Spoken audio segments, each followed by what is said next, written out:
What's up, New York City? This is Lane Haymont with Ann Rose, quelling your query conundrums.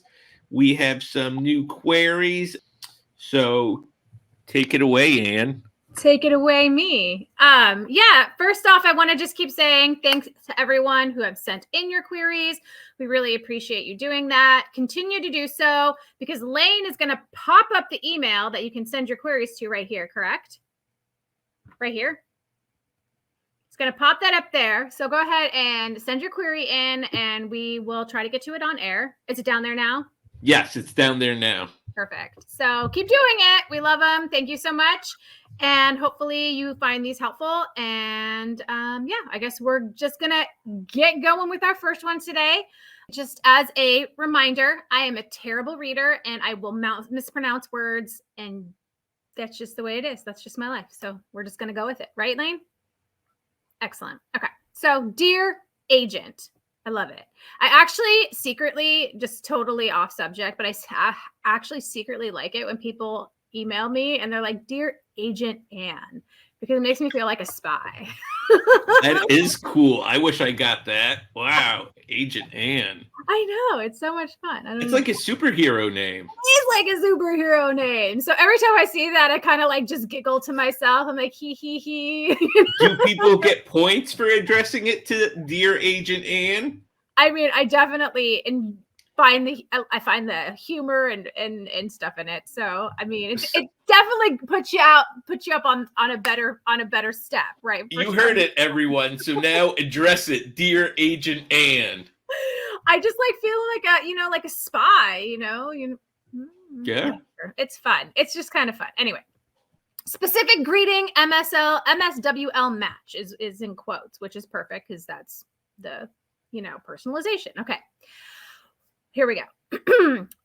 Oh, I thought I redacted this title. Okay, hold on, because I don't want to accidentally read it. Now I'm ready. Okay, here we go.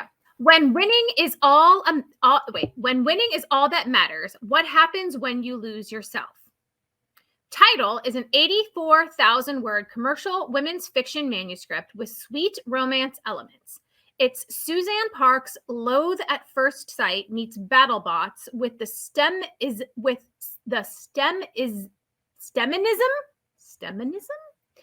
of Ali Hazelwood's Love on the Brain and the voice and light humor of Sharon M. Peterson's The Do-Over.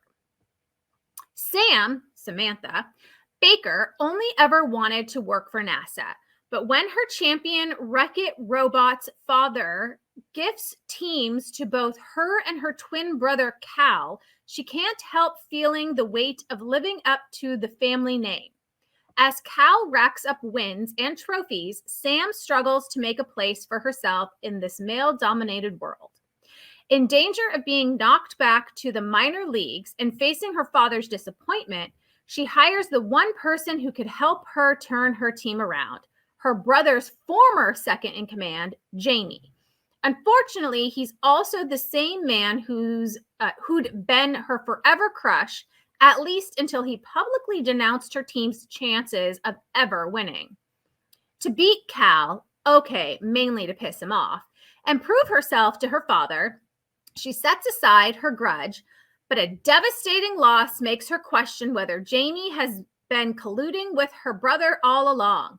When her father suffers a heart attack, family revelations come to light, forcing Sam to confront the realization that she'll never be good enough to earn her family's approval, and she must decide whether winning at any cost is worth it or whether it is time to walk away from the game for good. And then there's the bio, and then, thank you for your consideration. So that's the first query we're going to look at today.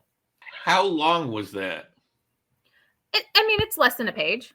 Really? It felt long, but is it so it's a women's fiction or is it a romance? You're picking up here what I was also picking up with. So I agree. That first paragraph, it says it's women's fiction with sweet romance elements, but then it seems to comp romance novels. So I wasn't quite sure where they were trying to set it on the shelf either. Okay. Good that we both picked it up, because I remember women's fiction, but reading it sounds very romancy. Yeah, And it sounds like a cute, fun romance that if I were still representing romance hardcore, I'd say yeah, because I love STEM and the phrase STEMinism. That was good. Yes. Even though it was a tongue twister for me, it was still good. Maybe you should take this one on, Lane. I don't know. It came to you, not me. Didn't come to me. It's not my query. Well, it didn't come to me either. It just came to our query box, right? So we're going to talk about it. So the first thing that we would probably tell this author is that maybe check out your comps here, and also like how you're pitching this story, because overall it does sound like it's a fun romance story, which is great. And so that's kind of the vibes that we're getting, but you are calling it women's fiction. So is it more romance focused? Like that's going to be your major plot beats and that's what's going to follow along? Or is it definitely more focused on Sam's journey and her development, and there also happens to be this romance? Because I think that you probably could rework it just a little bit just to make it clearer on like which avenue it is that we're going to be strutting ourselves down. Right? Yeah, and I just realized, and Publishers Marketplace did this. It was women's fiction romance. You posted it as the same, but they're very different, have very different tropes or rules. Mm-hmm. So I wonder if this person, and I'm not trying to say they don't know, but I wonder if we can go over what's the difference between women's fiction and romance. Because to be romance, it has a very set structure, trope that it needs. It needs those things, right? Like it needs meat. I was hoping you would say what they are, but we need to establish like who your main love interests are, and we need to have your meet cute, right? Like, so that's generally in a romance, you're gonna spring off with that being pretty close to the start of the story, right? So we're going to really quickly understand who your main character is and who their love interest is, and they're going to have their meet cute, right? And how they first connect, how we're first introduced to them as a couple, and depending on how that relationship dynamic works will be vastly different on how the meet cute works. And then of course, over the course of the book, we see them, they're going to come together, they're going to fall in love, they're at some point either going to break up or something's going to happen in the dark moment where, you know, things don't quite work out. And then in the end, they'll end up happily ever after or happily for now. So the main core is their relationship and them getting together, while there's other pieces that are happening around them in their own personal lives, right? I think that that's an important thing. Where in women's fiction, it's going to be solely focused on your female main character and like her journey through life. And she's going to have her ups and downs, and there might be a love interest on the side as well, but her dark moment may or may not even have to do with him. Probably not. He just they are probably just there. The love interest is probably just there in the background somewhere and either supporting or not. Who knows for their dark moment, right? It doesn't really focus on that. The relationship isn't the focus of the central core conflict, plot, everything. And then, you know, at the end, we don't necessarily expect a happily ever after because it's women's fiction. It's not being categorized as romance. Okay, so I'm thinking, are women's fiction always not necessarily serious, but not like rom-coms? Because you think rom-com, you think a romance comedy. You don't think women's fiction. And I don't know if I'm just like talking off the rails here or not, but I wonder if women's fiction can be fun and humorous and flirty. I think it can be. Yeah, for sure. Lessons in Chemistry. Would you call that romance or women's fiction? You haven't read it. I'll be honest, neither have I.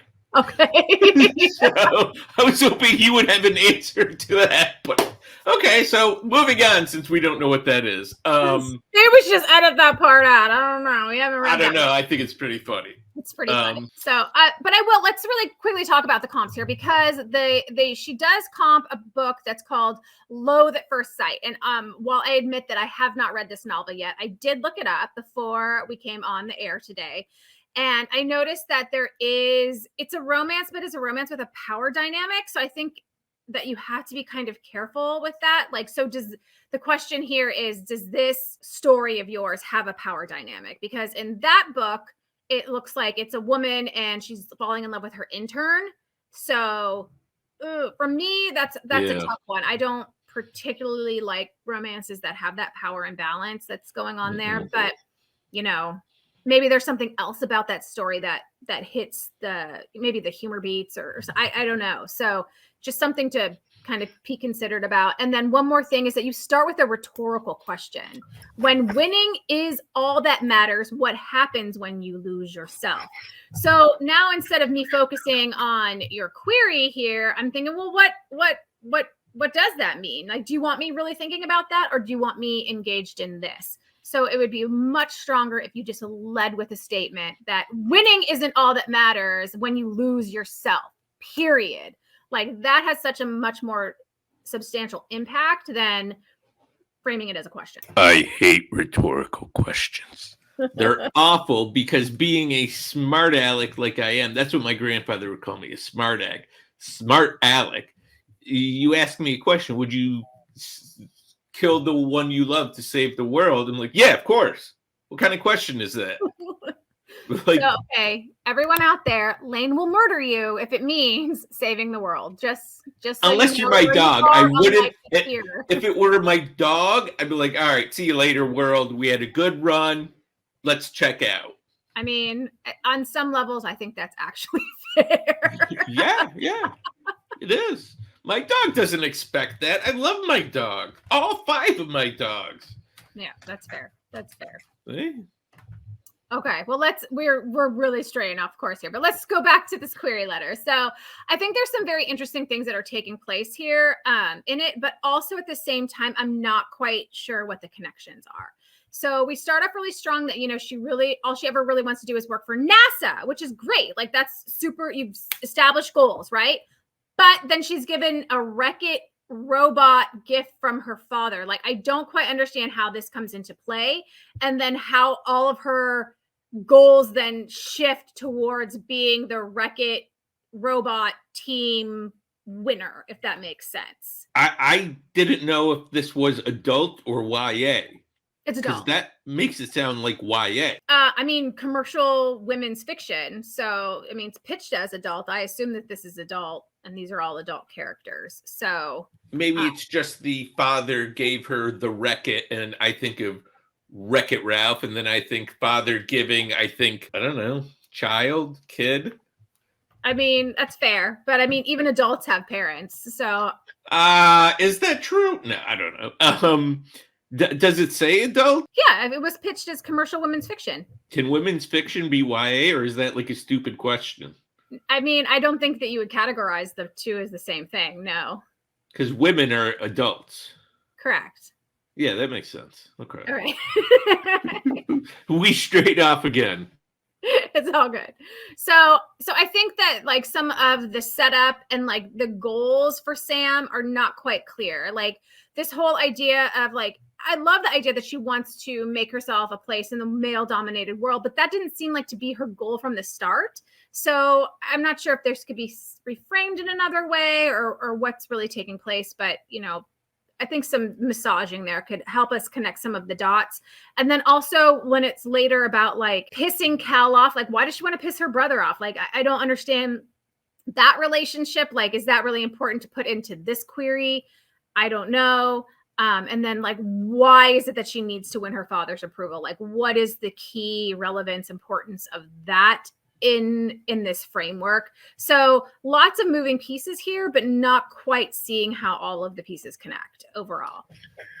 I also wondered why she had that kind of relationship with her brother and why she needed to impress her father. He's a NASA scientist, And it's interesting that you talk about having so many moving pieces, because I just had a conversation with my client, Johnny Compton, about storytelling, in that you can't tell all the stories at once.